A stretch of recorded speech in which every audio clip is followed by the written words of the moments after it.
আসসালামু আলাইকুম। Channel I সংবাদে সবাইকে আমন্ত্রণ জানাচ্ছি, আমি সোহেল ফাইসাল।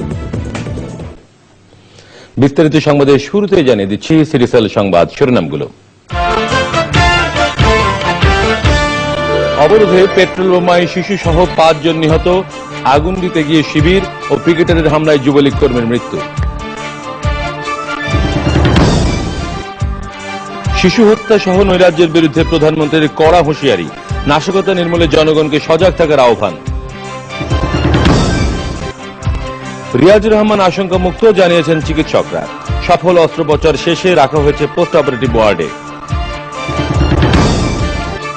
এবং বিশ্বকাপ খেলতে আইনি জটিলতা থেকে মুক্ত ক্রিকেটার রুবেল, আইনজীবীর মাধ্যমেই আদালতে হাজিরা।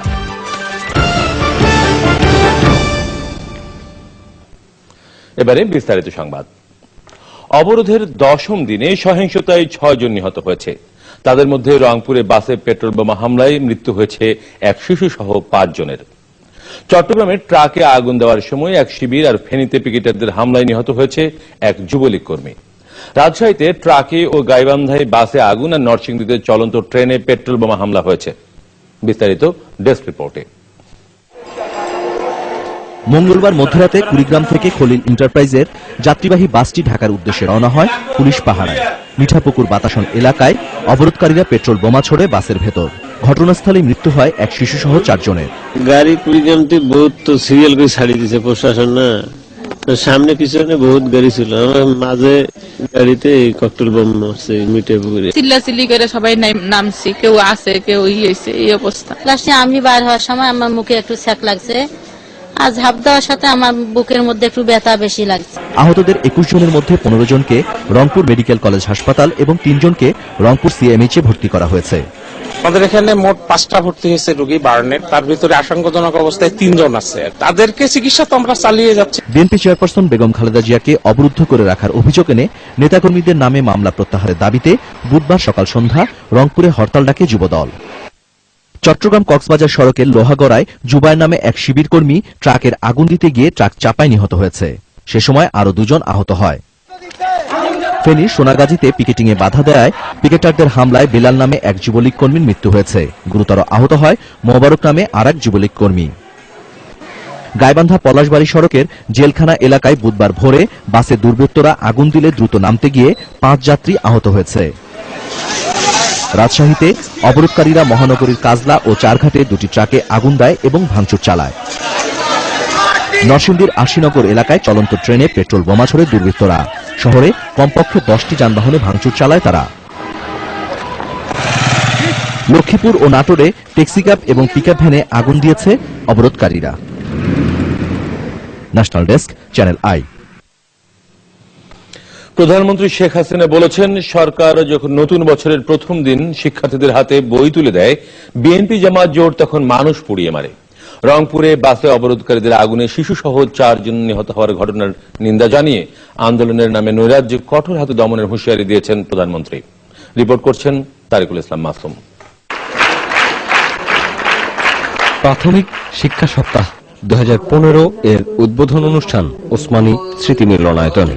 প্রাথমিক ও গণশিক্ষা মন্ত্রণালয়ের এ আয়োজনে 20 দলের অবরোধ উপেক্ষা করে দেশের বিভিন্ন প্রান্তের শিক্ষক, শিক্ষার্থী, অভিভাবক ও কর্মকর্তারা যোগ দেন। অনুষ্ঠানের প্রধান অতিথি প্রধানমন্ত্রী শেখ হাসিনা বিভিন্ন ক্ষেত্রে বিশেষ অবদানের জন্য 126 জনকে ক্রেস্ট, পদক ও চেক তুলে দেন।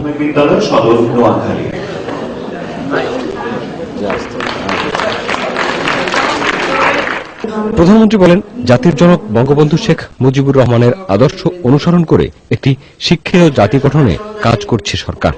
এজন্য 2013 সালে 26,193টি প্রাথমিক বিদ্যালয় জাতীয়করণ এবং 1,03,845 জন শিক্ষকের চাকুরি সরকারিকরণ করেছে। শিক্ষা প্রতিষ্ঠানে মিড ডে মিল চালু করতে জনপ্রতিনিধি ও বিত্তবানদের এগিয়ে আসার আহ্বান জানান প্রধানমন্ত্রী। বিএনপি এবং জামাত জোট মিলে তারা এই নতুন বছরের প্রথম থেকেই যে ধরনের কার্যক্রম শুরু করেছে, তাদের অবরোধ, হরতাল, এই হরতালে জনগণ সাড়া দেয় না, অবরোধে সাড়া দেয় না, তারা আগুন দিয়ে মানুষ পুড়িয়ে মারে। গত রাত্রেও আপনারা জানেন মিঠাপুকুরে বাসে আগুন দিয়েছে, 4টা শিশু মারা গেছে। আমি জানি না এর নিন্দা করা ভাষা আমার এই শিশুগুলিকে এইভাবে হত্যা করার কি যৌক্তিকতা আছে। বরং আমি এটাই বলবো যে এই ধরনের কর্মকাণ্ড থেকে বিরত থাকতে হবে, আর তা নইলে আমাদেরকে আরো কঠোর পদক্ষেপ নিতে হবে এগুলি বন্ধ করতে। মানুষের জানমাল নিরাপত্তা দেওয়া এটা আমাদের করতে হবে। বিএনপি জামায়াত জোট ধর্মের নামে রাজনীতি করলেও ধর্মীয়ভাবে পবিত্র দিনও তাদের সহিংসতার বাইরে থাকে না বলে মন্তব্য করেন প্রধানমন্ত্রী। এটা তো রাজনীতি না, এটা তো জঙ্গিবাদী কর্মকাণ্ড, এটা তো সন্ত্রাসী কর্মকাণ্ড, এবং জঙ্গি ও সন্ত্রাসের বিরুদ্ধে সারা দেশকে রুখে দাঁড়াতে হবে, সারা দেশের মানুষকে রুখে দাঁড়াতে হবে। আমি সেই আহ্বানই সবাইকে জানাচ্ছি। আমরা ঈদে মিলাদুন নবী হলো, সেদিনও হরতাল অবরোধ। বিশ্ব ইজতেমা, সারা বিশ্বে হজের পরে সব থেকে বড় মানুষের জমায়েত হয় আমাদের বিশ্ব ইজতেমায়। টঙ্গীতে এই জায়গা জাতির পিতা বঙ্গবন্ধু দিয়ে গিয়েছিলেন বিশ্ব ইজতেমার মাঠ হিসেবে। তার আমলেই এই ইজতেমার সুযোগটা আমরা পেয়েছি এখানে করতে। তখন অবরোধ দিয়ে রেখেছে যেন মুসল্লিরা না আসতে পারে। আবার এদের মধ্যে এরা আবার ধর্মের নামে রাজনীতি করে, এটাই হচ্ছে দুর্ভাগ্য। যে আমরা এই ধরনের কর্মকাণ্ড চাই না। দেশ এগিয়ে যাচ্ছে, দেশ এগিয়ে যাবে। আমরা চাই যে আমাদের দেশ উন্নত হবে, সমৃদ্ধশালী হবে। কাজে আমাদের যারা ছাত্রছাত্রী শিক্ষার্থী তাদের আমি বলবো মনোযোগ দিয়ে পড়াশোনা করতে হবে, পড়াশোনা করে মানুষের মতো মানুষ হতে হবে। প্রধানমন্ত্রী শেখ হাসিনা নীতি আদর্শ নিয়ে প্রতিটি শিশুকে আদর্শ নাগরিক হিসেবে গড়ে তুলতে শিক্ষকদের আহ্বান জানান। বঙ্গবন্ধু বাংলাদেশ চিরজীবী হোক। তারিকুল ইসলাম মাসুম, চ্যানেল আই, ঢাকা। ধন্যবাদ মাননীয় প্রধানমন্ত্রী। আওয়ামী লীগের সাধারণ সম্পাদক সৈয়দ আশরাফুল ইসলাম বলেছেন, বিএনপিকে আগামী নির্বাচন পর্যন্ত অপেক্ষা করতেই হবে। নরসিংদী জেলা আওয়ামী লীগের সম্মেলনে তিনি বলেন, গায়ের জোরে শেখ হাসিনার উপর কোন সিদ্ধান্ত চাপিয়ে দেওয়া সম্ভব হবে না। সুমন রায়কে সঙ্গে নিয়ে আলাল হোসেনের তোলা ছবিতে ওবায়দুল রশিদের রিপোর্ট। প্রায় এক যুগ পর নরসিংদী জেলা আওয়ামী লীগের ত্রিবার্ষিক সম্মেলন। প্রধান অতিথি আওয়ামী লীগের সাধারণ সম্পাদক এবং এলজিআরডি মন্ত্রী সৈয়দ আশরাফুল ইসলাম। এর আগে এক সম্মেলনে যোগ দিয়ে তিনি রাজনৈতিক বক্তব্য না দিয়ে শুধু সাংগঠনিক বিষয়ে আলোচনা করলেও এবার বর্তমান রাজনৈতিক পরিস্থিতি নিয়েও কথা বলেন তিনি। সৈয়দ আশরাফ বলেন, 5 জানুয়ারির নির্বাচনে না এসে প্রতিহত করতে চেয়েছিল বিএনপি, সেটা করতে না পারা বিএনপির ব্যর্থতা। নির্বাচন বয়কট কোনো বাহাদুরি নয় উল্লেখ করে তিনি বলেন, নির্বাচনে অংশ না নেওয়া গণতন্ত্রের জন্য অশুভ সংকেত। আগামী নির্বাচনের জন্য অপেক্ষা করুন, আগামী নির্বাচনে অংশ নিন। জনগণকে যদি আপনারা ভোট দেয়, নিশ্চয়ই আপনারা রাষ্ট্রীয় ক্ষমতায় আসবেন। এর পর্যন্ত আপনাকে অপেক্ষা করতেই হবে।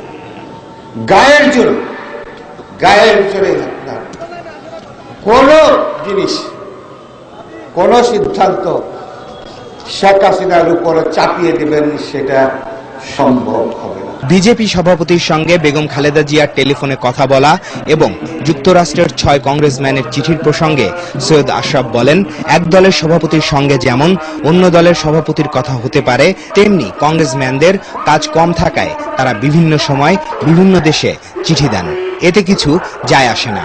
কিন্তু বিএনপি এটা নিয়ে মিথ্যাচার করে বিশ্বে বাংলাদেশের ভাবমূর্তি নষ্ট করেছে। এই যে অবরোধের নামে ধ্বংসাত্মক কার্যকর আপনারা বন্ধ করুন, মানুষ হত্যা বন্ধ করুন। আমি আশা করি বেগম খালেদা জিয়ার বোধহয় হবে এবং তিনি গণতান্ত্রিক রাষ্ট্র ব্যবস্থায় তিনি আবার ফিরে আসবেন। গণতন্ত্রের রাষ্ট্র ব্যবস্থায় কোনো নির্বাচন ছাড়া কোনো বিকল্প নাই। সুতরাং আগামী নির্বাচনে আপনাকে অংশ নিতেই হবে। যদি না নেন তাহলে হয়তো আগামীতে আর সুযোগও পাবেন না। জিয়াউর রহমান রাতের অন্ধকারে ক্ষমতা দখল করে উর্দিপুরে বিএনপি গঠন করেছিল উল্লেখ করে সৈয়দ আশরাফ প্রশ্ন রেখে বলেন, সেই দল বিএনপি এখন কোন গণতন্ত্রের কথা বলে? আন্দোলনের নামে বিএনপি দেশ এবং দেশের মানুষের বিরুদ্ধে ষড়যন্ত্র করছে বলে অভিযোগ করে আওয়ামী লীগের নেতারা বলেছেন, গাড়ি পুড়িয়ে এবং নাশকতা করে বর্তমান সরকারের পতন ঘটানো যাবে না। সেই সাথে তারা বলেছেন বিএনপি জামায়াতের যে রাজনীতি তা তারা মাঠেই মোকাবেলা করবেন। Obaidul Rashid, channel I, Narsingdi. BNP চেয়ারপারসনের উপদেষ্টা রিয়াজ রহমান আশঙ্কামুক্ত বলে জানিয়েছেন চিকিৎসকরা। বিকেলে রাজধানীর ইউনাইটেড হাসপাতালে দীর্ঘ সময় ধরে সফল অস্ত্রোপচার শেষে তাকে পোস্ট অপারেটিভ ওয়ার্ডে রাখা হয়েছে। চকর মালিতার রিপোর্ট। বিএনপি চেয়ারপারসনের সঙ্গে